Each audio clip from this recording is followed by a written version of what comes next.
Bien-aimés frères et sœurs, vous connaîtrez la vérité et la vérité vous affranchira. Ça, c'est pas moi qui le dis, c'est la Bible qui le dit. Et moi, je vous dis mieux.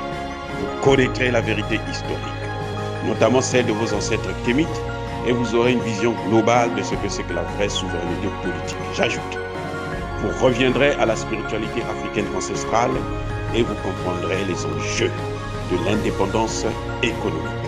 Et pour terminer, vous accepterez votre identité culturelle kémite et vous obtiendrez deux choses. La première, c'est la paix. La seconde, c'est le développement, à une condition. L'unité de toute l'Afrique noire, l'unité de tous les Noirs du monde entier. Otep à tous, bienvenue sur la chaîne des panafricanistes par essence, par conviction et par excellence. Celle des citoyens kémites par nécessité et obligation de combat. Nous sommes une chaîne qui n'est guidée que par nos ancêtres et rien que par les ancêtres qui appartiennent à l'égrégore du monde noir. Par conséquent, nous ne croyons en aucun Dieu venu de l'étranger. Toutefois, cette vidéo n'est aucunement destinée à inciter à la haine ou à la violence, car nous menons un combat qui est d'abord et avant tout spirituel, ensuite il est politique, géopolitique et géostratégique.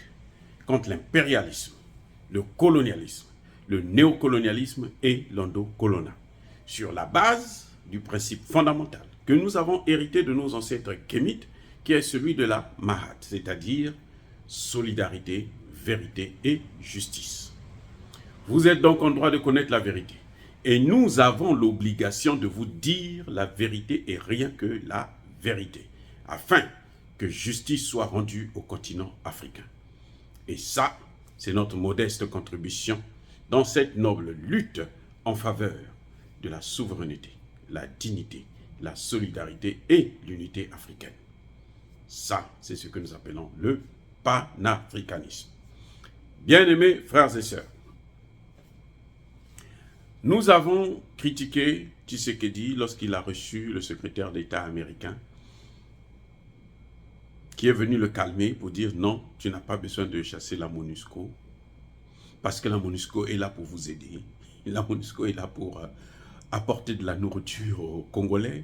La MONUSCO est là pour le bonheur, pour la paix. C'est une mission de maintien de la paix. Nous avons critiqué Tshisekedi. Nous avons critiqué nos propres frères congolais qui étaient contents, qui se réjouissaient. Non, les États-Unis sont venus. Vous allez voir, Blinken est venu tirer les oreilles à Kagame. Nous avons dit non, il est venu pour protéger la MONUSCO et il est venu pour protéger, garantir ses intérêts. Il est venu pour empêcher à Tshisekedi de se tourner vers la Russie pour armer son armée et réformer l'armée congolaise. C'est ça le vrai objet du voyage de Blinken au Congo démocratique.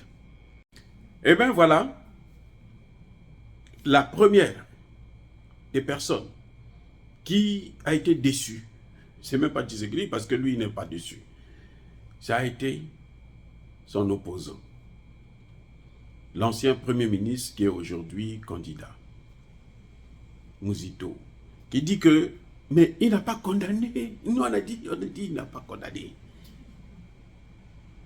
Et nous avons pris le train en marche, nous avons dit, mais voilà les preuves que Blinken ne vient pas là-bas pour vos beaux yeux. Ils sont fous éperdument. On peut tuer tous les Congolais. C'est bien les États-Unis qui ont dit aux Congolais, tuez Mobutu. Tuez-le et vous allez voir, vous allez vous développer. Et les Congolais ensuite ont tué Mobutu. Il n'y a pas eu de développement. Jusqu'aujourd'hui, il n'y en a pas. Il n'y a pas de développement. On ne parle pas du développement au Congo. Il n'y a rien du tout. Il n'y a même pas la paix. C'est pire encore. Il n'y a même pas la paix. Donc, voilà. Écoutez. Blinken était venu là pour empêcher d'abord la Tshisekedi de faire partir la MONUSCO, ce qu'il a réussi d'ailleurs, puisqu'il n'en parle plus. 2, avec la propagande des Congolais bidons, qui ne comprennent pas la politique, et puis bon, qui racontent n'importe quoi, qui veulent faire croire aux gens que l'Amérique est là pour eux. L'Amérique, hein, s'est développée là. C'est pas pour les Congolais. Non, elle s'est développée avec les biens des Congolais. Vous savez, la bombe atomique américaine, là, c'est avec l'uranium qui venait du Congo. Bref. Donc, il y avait cet enjeu-là. Le deuxième, c'est pour endormir Tshisekedi. Non, dors tranquille, c'est pas un problème, il n'y a rien. Continue seulement à attendre que nous puissions piller tout le pays. Et puis après, bon, on va voir ce qu'on va faire de toi. Peut-être qu'on va t'égorger aussi, et puis comme on a fait à Lumumba, et puis on ne parle plus. Voilà. On ne peut pas concevoir que M. Blinken arrive au Congo démocratique au moment où un rapport des Nations Unies venait de sortir, qui condamnait, qui reconnaissait la présence de l'armée rwandaise qui soutient le M23. Blinken arrive, il ne condamne pas le Rwanda. Vous vous rendez, mais c'est grave. Il ne condamne pas, il veut faire la diplomatie là où on connaît maintenant la vérité. Il faut dire la vérité. Toi là, tu as fait ça, arrête maintenant. C'était la moindre des choses qu'on attendait de lui. On ne lui demandait pas de salir Kagame, non. De lui dire que non, bon, maintenant, nous savons, la communauté internationale, c'est arrête. Il ne l'a pas fait. Il ne l'a pas fait pourquoi? C'est ça qu'il faut comprendre. Pourquoi? Parce que c'est les États-Unis qui sont derrière. Quand Kagame vole les matières premières, là, ça ne reste pas au Rwanda. Ça va à l'étranger, en Occident, à partir du Rwanda. Et nous avons pour preuve que Blinken était venu pour préserver, au contraire pour encourager Kagame. C'est quoi? C'est le fait que quand il s'en va, une semaine après, il envoie les parlementaires américains, des sénateurs et des membres de la Chambre des représentants. Les représentants, c'est comme les députés. Donc il envoie les députés et les sénateurs pour venir travailler avec Kagame. Comment ils vont continuer à piller le Congo? Mon Dieu. Voilà ce qu'ils sont venus faire. C'est-à-dire que je ne veux pas utiliser un langage abusif, hein, exagéré. Mais à peine, on pouvait dire que à peine, les sénateurs là, dormaient dans le même lit avec Kagame. Ils ont passé plus de 3 jours pour examiner le terrain, exactement ce qu'ils font faire maintenant. Surtout qu'ils ont appris que Tshisekedi a envoyé son ministre des Affaires étrangères aller acheter des armes en Russie. Et j'espère qu'il a demandé la présence aussi des, comment on appelle, des instructeurs russes. Je l'espère. Parce que vous ne pouvez pas, le Congo ne peut pas faire la guerre au Rwanda avec les armes qui viennent des États-Unis et de la France ou de la Belgique. Pourquoi? Parce que simplement ces armes-là ne sont pas efficaces. On leur donne les armes de mauvaise qualité. Et on donne des vraies armes aux rebelles M23 et au Rwanda. C'est leur jeu. Ils ont créé la guerre entre deux frères, l'Iran et l'Irak. Pendant 8 ans, ils se sont battus, ont tué et tout. Après, ils sont allés détruire l'Irak. Et oui, c'était les Américains qui ont poussé les Irakiens, qui ont armé l'Irak pour faire la guerre. Après, ils ont détruit l'Irak. Ça veut dire, du côté de Kagame, là, il faut qu'ils s'attendent à ce que les mêmes Américains viennent le détruire aussi. Ah oui, hein, ne vous leurrez pas. Ne vous leurrez pas. Ils le feront. C'est leur jeu. C'est ce qu'ils font toujours. On vous arme. Après, il faut récupérer ces armes-là. Comme là, Tshisekedi a tourné la veste, il s'oriente maintenant vers la Russie. Et j'espère qu'il est sincère et qu'il va prendre des engagements sérieux pour que la Russie vienne l'aider.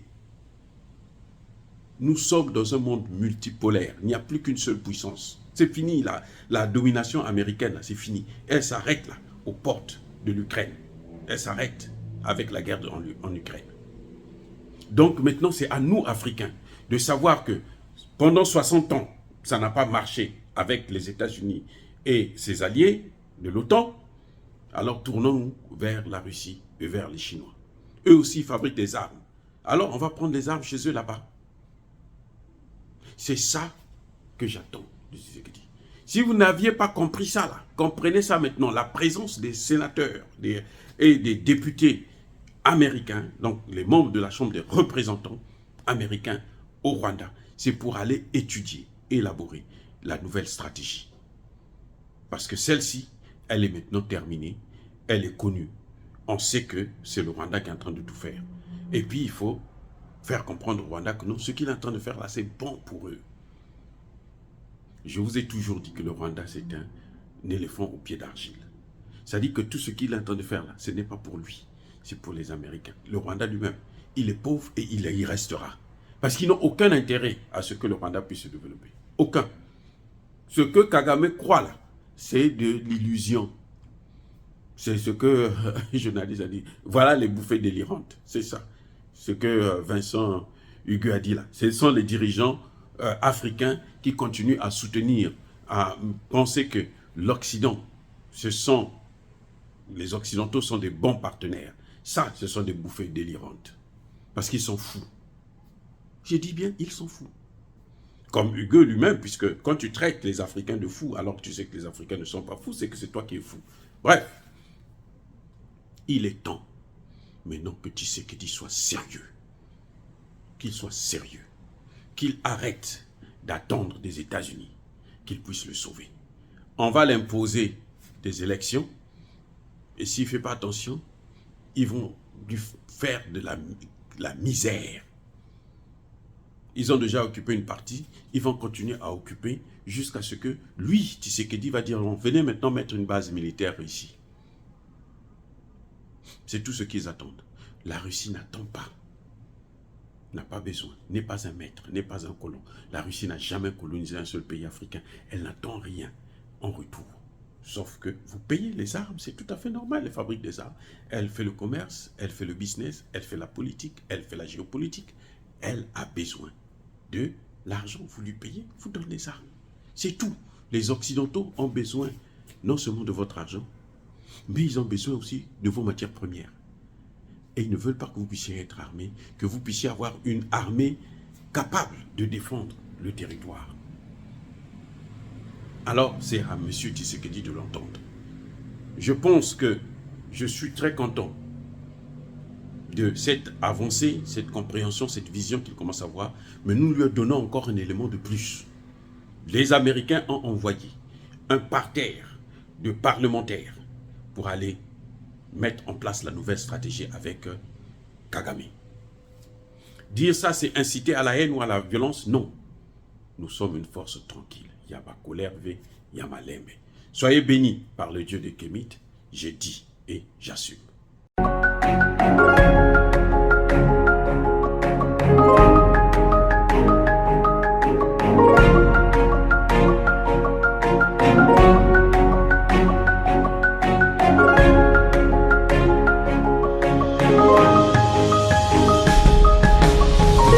Eux, ils marchent par la foi et non par la vue.